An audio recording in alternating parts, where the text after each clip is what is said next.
Overtime with Otis, man. We clocking in.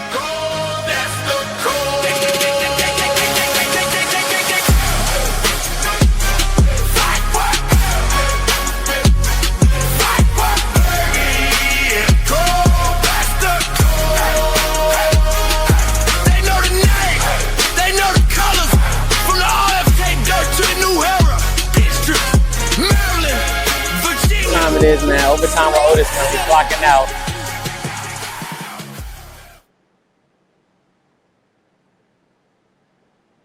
Man, you know what time it is, man. Overtime with Otis, man. We clocking in. Today we got a special guest today. My guy Commanders on the clock. How you doing today? What's going on, man? Glad to be here, man. Overtime with Otis, man. I'm glad to be here. Man, appreciate you for clocking in with your boy. I know we did that live stream, but I wanted to get a official sit-down interview. There was a lot going on during that live. I'm eating chicken wings. I'm watching the draft. And homie came in playing the music or whatever. No doubt. I was like, man, I'm trying not to get a good time, man. We had a good time, man. I was out here chilling. So, this is your first time on my platform, so I want to introduce you to my supporters, that people that might not know you and they gonna come subscribe to you. So, where are you from originally? I'm from New Jersey, man. Okay. Born and raised in New Jersey. What part of New Jersey? Piscataway, New Jersey. Piscataway. Right okay. Yeah. Okay. So how did that come? That lead me into some good questions. How did that become a thing? Like, you from New Jersey and like in the Commanders or the Redskins? Yeah. I never told nobody this story, but my situation different. So like my household, everybody had different teams. You know what I mean? Being from New Jersey, I mean a lot of family members are Giants fans, but like my pops was a Vikings fan, my mom a Cowboys fan. But anyway, I've been a Redskins fan, Commanders fan since I was like, I don't even know, like 6, 7. And you know, first of all, like I liked the uniform, the name, the logo. But like I'm a smaller person and I used to like running fast and everything. So I asked my dad, like, who the fastest player in the NFL? And he was like, it's a guy named Darryl Green who played for the Redskins, corner defensive back. He the fastest in the NFL. So I like seen some highlights of him, and I was like, that's all she wrote. So I became a Commander fan like that. And it's funny, my aunt, my dad's sister, he got a lot of sisters, but one of his sisters is a Redskin fan. And I was like 7. She gave me my first jacket, and she said, for Christmas, she gave me my Redskin jacket. And she said, once you put this on, there ain't no switching teams. You got to stick with this one team. So after that, it was all she wrote, man. Man, I like that. That's similar to me, man. My grandfather, he was taking me to all the fan appreciation days and the preseason games and the scrimmages and just the off-season training camps, man. We was just going. I mean, not off. Yeah, we was going to the training camps and stuff like that. You experienced it all. Oh yeah. My grandfather, man, it's like this. I ain't have a choice. I was young. He was like, "Oh, you into football? Let me take you up here to Ashburn. We got a place for you." So, man, that's fire, man. Like it's crazy because it's like, man, out of all the teams, man, I don't know why I pick. Like, I mean, sometimes I question, like, damn, why I root for this team? It is what it is. I love it, Yeah.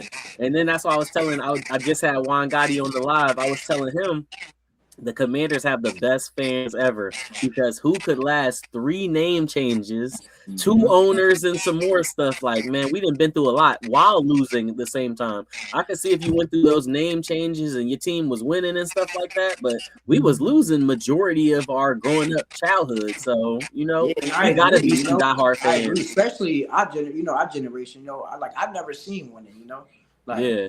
Jaden rookie year was the most winning I ever seen. So that's what I'm saying. Okay, let me jump into that question real quick. I'm jumping around. So I'm like, do you think that 2024, since you brought up Jaden this early, do you think we was gonna win that Super Bowl 2024? Nah, I didn't think we was gonna win it, man. Because I felt like we wasn't.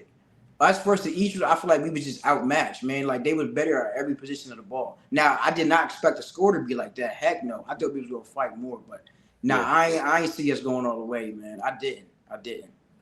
Yeah, like the same answer I said. Like being a Redskins / Commanders fan, it's like, man, you put the expectation here, they get there. You put here, they get there. So I'm just like, in 2024, I'm like, I know we have a dog at quarterback, but I was like, they're going to have to show me. Then I came out and saying how different Jaden was, and he was a winner. He trying to get these dubs. I was like, okay.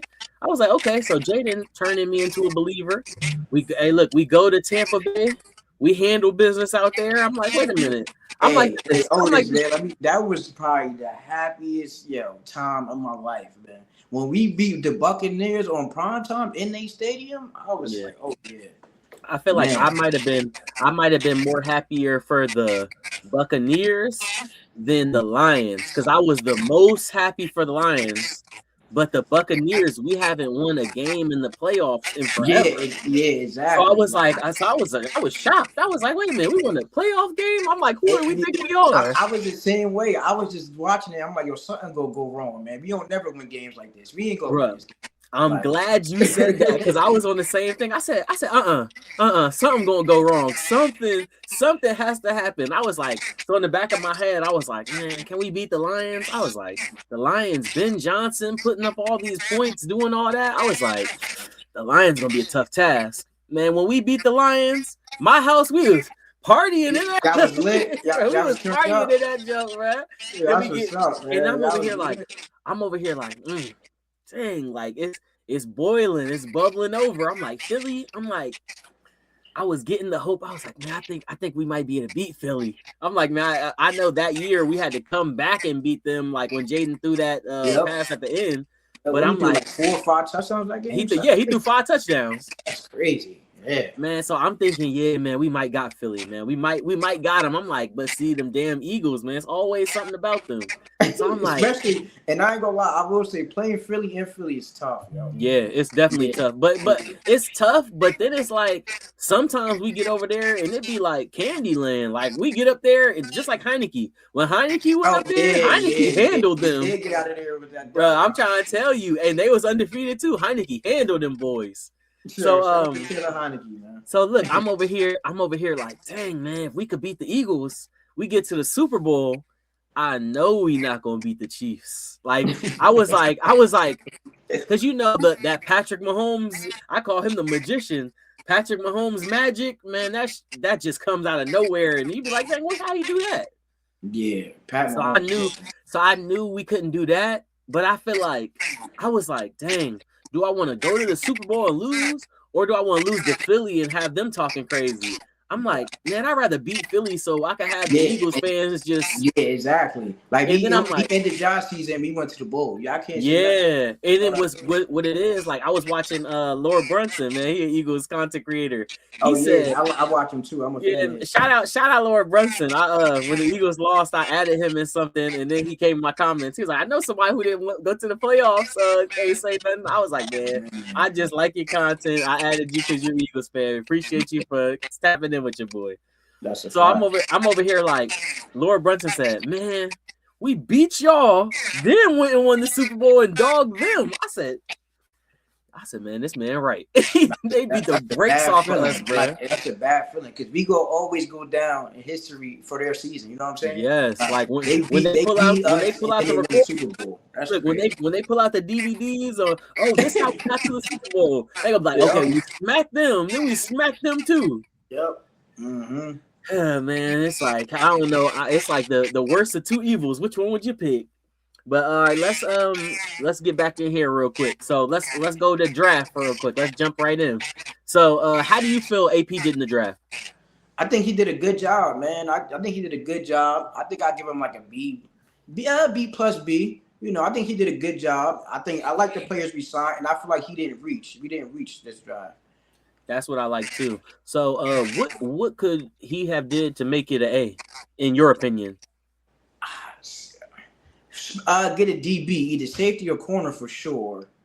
And I ain't gonna lie, like our third pick, the wide receiver, I like him, and I think he gonna be a dog for us. Yeah. But I still, I was kind of surprised with the pick though, because they gonna kill me right here though. Y'all gonna kill me, and I'm not saying he like him, but he remind me. He's better, and he got more yards after the catch, but he remind me a little bit of Jahan Dotson. Like, I wanted another wideout that was like, established like a grown man, big, fast, and play the outside. You know what I mean? Like, if we use Tony Williams exactly in the slot, he's going to be a dog. I don't want us to try to force him. Oh, he could do both, which he can play both, but I don't want to put that on him. You know what I mean? Put him on the outside next to Terry. That's my only concern about him. But I'm glad we got a pick, and I'm glad we got a weapon for Jaden for sure. You know. See, I was just on stream with Juan Gotti, and Juan Gotti was saying somebody or he thought he reminded him of Jahan Dotson too. And really? he said, He's the same. I swear to God, when you get off, when you get off this show, I was thinking like, yo, they gonna kill me for that. But that's what you remind me of, though. I'm trying to tell you, when we get off this record, go to that live stream. Juan Gotti said the same thing, bro. In the one I just did with him at 5:00. It's up right now? Yeah, it's up right now. Okay, so what I was saying about that, he said the same thing about the wide receiver. And then, okay, let me ask you this. Were there any wide receivers still on the board that you would be like, man, I would take a swing on him because he's still on the board right there, other than Antonio Williams before you got hip to who he was or what he could do? Ted Hurst. Ted Hurst. I like Ted Hurst. Yeah. Where did he end up going? You know where he would end up going? I don't even remember, yo. Look it up. I'm going to look it up right now. Ted Hurst, because he was a dog. That's Georgia State right there. Or where did Ted Hurst go? Yeah, Georgia State. Yeah, okay. I was making sure. Okay, Ted Hurst is a part of the Bucks. He went to the Bucks. He went to Tampa Bay. Yeah, he went to the Bucks. He's gonna be all right for the Bucks down there. Okay, let me see what's up with the draft. Oh, what was your favorite pick? My favorite pick was probably Kaytron Allen, man. They call him Fat Man. And I'm gonna only say that because I feel like his game, you know what I mean, is going to translate right away to the NFL. You know what I mean? Like, he break a lot of tackles. He's not the flashiest. But I think in college, you know, he averaged like 5.7 yards throughout his career. Mm-hmm. So I'm thinking in NFL, he's going to be good for about 4.5 yards a carry. That's going to translate, and I think he's going to be a big contributor right away. Like, he's not the fanciest guy and, like, not the flashiest guy, but I think he's going to translate. You know what I mean? And then with him being a later pick, like, he's going to have less expectations.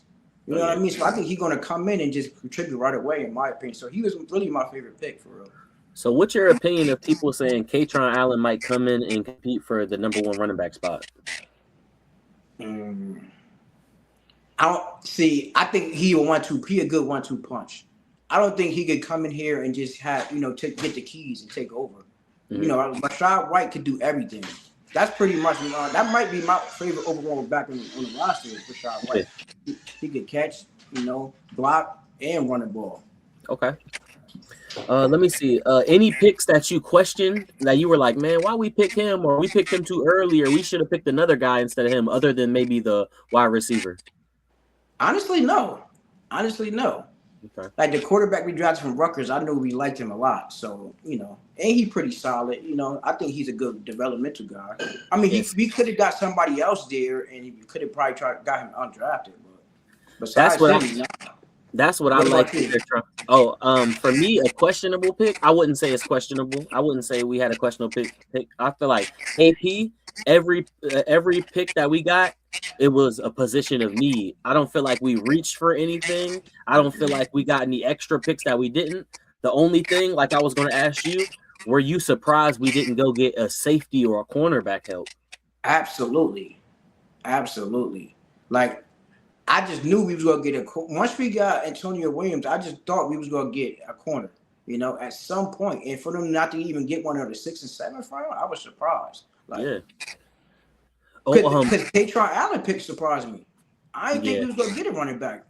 Oh, let me get my take on Kaytron Allen. I feel like week 1, he'll come in and you'll see the reason why we picked him. Because say, you know, I'm an Oregon fan. You see it in the corner. Shout out them Oregon Ducks. I messed with Josh Conley Jr. and definitely through the year he was growing. But see, right tackle or he was left tackle, he is going to take a more learning curve than a running back. Running back, you can go out there and run. So week 1, we could see Kaytron Allen. You'd be like, oh, okay, he picked up 5 first downs, got a touchdown and 57 yards. And then they'd be like, oh, we got to watch out for him. Like, he might be the running back, in my opinion, that other teams might not think about, and then when he busts through, they're like, "Dang, he like that." Like, you feel me? Like we got Bill. It's like what they say, like a what they say? They said like a great value Sonic and Knuckles, like a Thunder and Lightning type. Like, oh, Bill's fast. Kaytron's this. Rashad White catching out the backfield. Rashad White can run.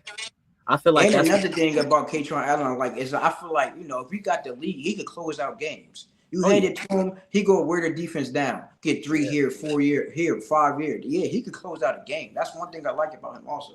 And then another thing I like about us going running back is because nobody really was scared of our running backs last year. Like our running back, like they don't have to worry about them, so they could shut down our receivers. Once we got a Katron Allen, Bill in his second year, and Rachaad White, oh yeah, they're not going to be able to shut down our receivers this early because y'all gonna have to come up for these running backs. Because if these running backs burn y'all, then y'all gonna be sick. That's why I'm like. That's why I'm like you said, we didn't have too much of that last year. Like nobody was scared about, even though we was like top in rushing. Yeah. But that's because the quarterback and running back, but nobody was scared of our running backs at all. You're absolutely right about that. They didn't running backs. My opinion on the 7th round pick, I like that because you remember last year we had to go get Jeff Driscoll.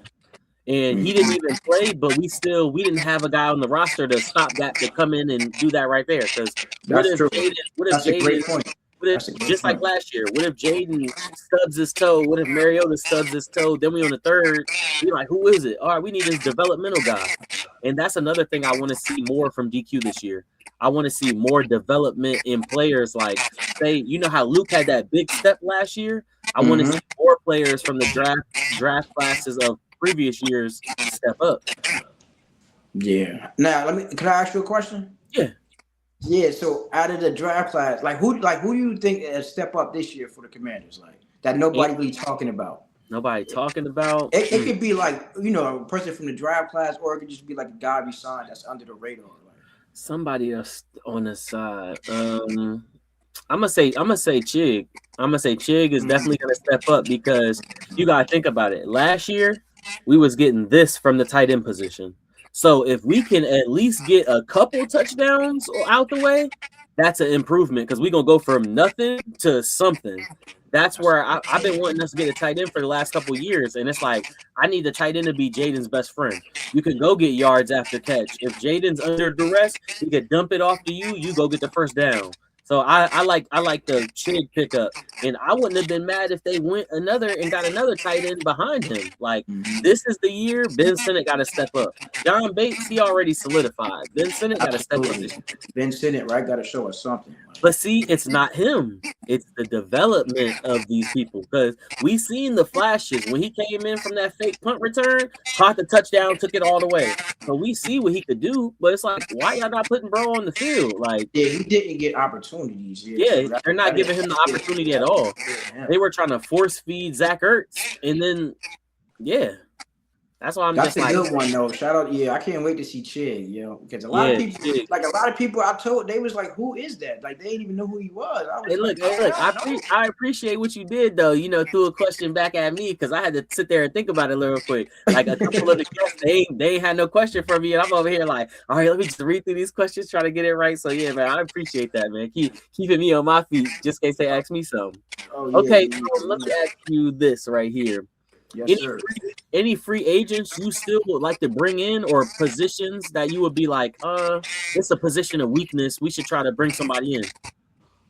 You know who I want to bring in, and because I don't know about the Brandon. I'm starting to want Jauan Jennings, not his number, but I think he'd be a great pick for this team. Yeah, Terry on one side, Jauan Jennings on the other side, and the Tony Williams in the slot. I think that'd be fire. I don't know what you're asking for, but that's the guy who I'm looking for because the Ayuk thing, I'm starting to get worried. I ain't gonna lie, I'm starting to get a little worried about the Ayuk thing. And that's another thing. I'm glad that they didn't. I'm glad that they went with wide receiver, and it's like, oh, we're banking on him, because you remember last year when Terry set out the whole camp, we need Brandon Ayuk to be in this whole camp so he can know the playbook and have the repetition, because if he ain't played in so long, he get out there, it'd be one of them, and then you'd be like, dang, we waited all this time for Ayuk to do this. Yep, that's the thing, like you said, because we don't know what we're getting from him, so we can't just say knock on wood. One of the receivers was missed a couple games, and Ayuk is not where he at. It's like, I don't know if we got enough there. And we did a great job in the offseason, but I just think of everything because I don't want to go in the season like we good and then Oh yeah, I'm already knowing. So that's another thing. What I was going to say, which receivers would you say might be on the outside looking in? Because I'm thinking between Diami could play. He's a special teamer and he could block. And then Traylon Burks, it's like that right there. Because look, we got Terry, Antonio Williams, we got Luke, we got Jalen Lane. Jalen Lane a lot. Luke, he doesn't necessarily have to be a lot, but I don't think they're gonna give up on Luke so early. So we got 4. So we're gonna put look, Brandon Ayuk with the 5. It's like Brandon Ayuk, maybe. When I'm gonna put him last. So Terry, we got Luke, we got Jalen Lane, and we got Antonio Williams, and then maybe Brandon Ayuk, and then what, Diami or Traylon Burks, like, and then Van Jefferson just off, like it's just quiet for him. But who you gonna put? And like who would you put the odd man out? Maybe between Diami and Traylon Burks. Yep, that's a good question. Who would you take? Because I was asking Juan the same question. It's like this: Diami 300 yards in one season, Traylon Burks health. Which one are you gonna bank on more, the health of Traylon Burks or Diami Brown? I know the coaching staff like what they seen from Traylon Burks last year. Yeah, he played. He was tough. They look on all the season tickets. They got him like this. That's a good question, man, because Diami could take the top off, man. That's what we need. And he got chemistry with Jaden, but do Traylon Burks play special teams? Because that's what it's coming down to. If he don't, I don't think he plays special teams. He might. Hey, look, you gonna have to get out there and play. He want to be on the team. He want to be on the team. You gotta get out there. Yo, that's a great. Because I'm thinking it's definitely between them two, and I know they like Traylon Burks. Diami Brown can take the top off. But they both block pretty good. Yeah, it's gonna go with. I'm gonna have to go with Diami. I'm gonna have to go with Diami, man. Yeah, I feel like maybe Diami because it's not like Traylon Burks. Traylon Burks is fast, but it's not like he's the burner Diami is. Like I feel like Traylon Burks might be that one trick pony. He's like that big receiver that you throw something up to and he could get it. In the red zone, he's a red zone threat. Yes, he's a red zone threat, and we need that because but maybe Chig could be the new red zone threat. But see, you see how we over here thinking like that? Take my pick back. I'm gonna have to go with Diami's on the bubble. He on the bubble. The reason why I'm saying that because Traylon Burks is give you red zone target, and I feel like they let Diami go, and he they signed him back for a reason, but like we don't even know where his market was. Yeah. So maybe he didn't really have that many options to be real. Yeah. But who do you think if we let him go, Diami or Traylon Burks? Who do you think getting picked up first? Because Diami's market might not have been like that, and then Traylon Burks, do you think somebody off of that one-handed catch last year, you think that's enough for another team to pick him up?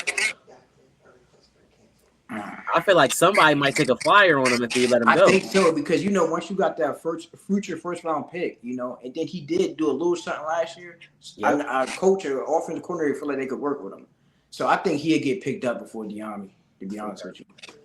Okay, you already said about the new quarterback. Let me see. Okay, we did position. Who's under the most pressure this year? Like it could be a coach, it could be a player. You could name a couple players. Just who do you think? You be like, man, the eye is on him this year. Johnny Newton, Mikey, those two. I'm gonna say. Let's see, Johnny Newton, Mikey. Like I can't even say Ben Sinnott is where he was drafted, but like we were saying, he don't even get opportunities though. Like Johnny Newton and Mikey for sure, and head coach Dan Quinn. That wraps into my next question. How do you feel about Dan Quinn? Do you feel like he's on the hot seat from your opinion? Yeah, I think I think so. And the reason I say that is because he came in and did his thing, and last year, it was a slump. So this is the third year. So, but when you got Jaden Daniels, like you can't really go under 500. And then the one thing I'm gonna say he on the IC because he's a defensive coach. So the last 2 years the defense wasn't good. Now we got Durante Jones, and if you can't get this defense right, I feel like he's on the hot seat because he's on. We should at least have that side of the ball locked up with Dan Quinn as our head coach. Yeah, that's the identity. So I think You a defensive coach, and we getting trashed on defense every week. Yeah, that don't look good, you know. I was at the Seattle game, man. I had to leave early because when they started doing cartwheels and You was at the game? man, I was at that Seattle game, man. It was sad. It was slow singing and flower bringing. Damn, I'm trying to tell you, I had to leave early. And then it's like I left right before the Jaden situation happened. So as I'm walking down the hill from the stadium, all I hear is I'm like, what the heck happened? I'm like, why did the stadium make that noise? And I'm watching the live stream with Rio and Louis T, and they were like, he was like, man, I gotta get out of here. They broke Jaden's arm. I was like, oh my gosh. I was like, I'm trying to watch this live stream to get this commentary. And everybody want to get off. About how many games do you go to a year, bro? Last year I had season tickets for the first time. Because they were, bro, the season tickets were just like cheap for real. I'm not even gonna lie. Like it was like $2,000. Not even bad. You know, fun fact, yo, I never went to Commanders home game. Listen, you come to a Commanders home game.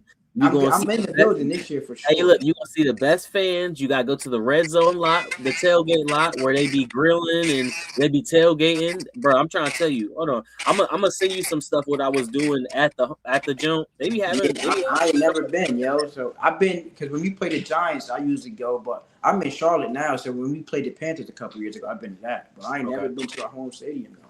Nah, Charlotte, man, it's lit in Charlotte. I ain't gonna lie. Yeah, that's where I'm at now. I've been out for like 6 years now. My cousin live in Charlotte. I got a couple of my family that live out there. Oh, that's what's I've been going to this restaurant. It's like a hole in the wall joint. It's called Palamups. I be going there. That joint crack, and then I be going to Biscuitville when I'm down there. Biscuitville, like that. Yeah. Biscuitville. That's good. That's good. The first one, this car, I gotta have to check that first one out. It's called Palamups. It's like a my stepdad, he used to live in Charlotte. We used to be down there. It's like a soul food spot. Like he country and stuff. So I think they had like gizzards and stuff like that. My stepdad real country. So let me see. From what you see in this team, this is a way early prediction. So it's like you don't gotta be right, you don't gotta be wrong. Just a prediction from your mindset on April 30th. Do you see us as a playoff team? From the moves we made. Yeah, I feel like our roster is good enough now. We got depth to compete with just about almost every team in the league. So if I think we're gonna be above 500, I've got us like around 9-8, 10-7. You know what I'm saying? So if that's enough to get in, I think we could be a playoff team. Okay. Like I'm not gonna jump out the window and say 11 and 12 wins because I know that schedule it ain't come out yet, but you know I know that schedule is kind of tough though. So I got us like 9-8, 10-7, and that's enough. Yeah, I think we could be a playoff team for sure. I feel like the AP built the roster the right way. Now it's DQ job for real. Yeah, he got to coach him up. Like I said, one of my slogans is, man, everybody need a little coaching. Everybody needs a little coaching. For real. But before we get out of here, let everybody know where they can find you at and find your content at. Yeah, man. Everybody get with me on TikTok, Commanders on the Clock. Twitter, Redskin Weekly, and YouTube, Redskin Weekly / Commanders on the Clock, man. Everybody go sub. Otis, shout out for having me, man. I appreciate you. Man, you already know, man. I appreciate you for clocking in with me, man. What I was going to say is make sure y'all follow my guy Commanders on the Clock. We both upcoming content creators. We're going to be pushing the new content all year until the season start. We try and get these wins. If the Commanders start winning more, that's going to blow our pages up more. So absolutely. You know we need that, man. Yeah, we need to say, look, if we was winning like the Eagles, we'd already have 20,000, 30,000 subscribers already. Like, oh, yeah, you'd probably be out of here. Man, that's what I'm saying. But yeah, man, Commanders on the Clock. Appreciate you for clocking in with your boy, man. Overtime with Otis, Commanders on the Clock, man. We clocking out. Yeah, no doubt. Everybody go sub to my boy page. Overtime with Otis. Clocking out. Yes, sir.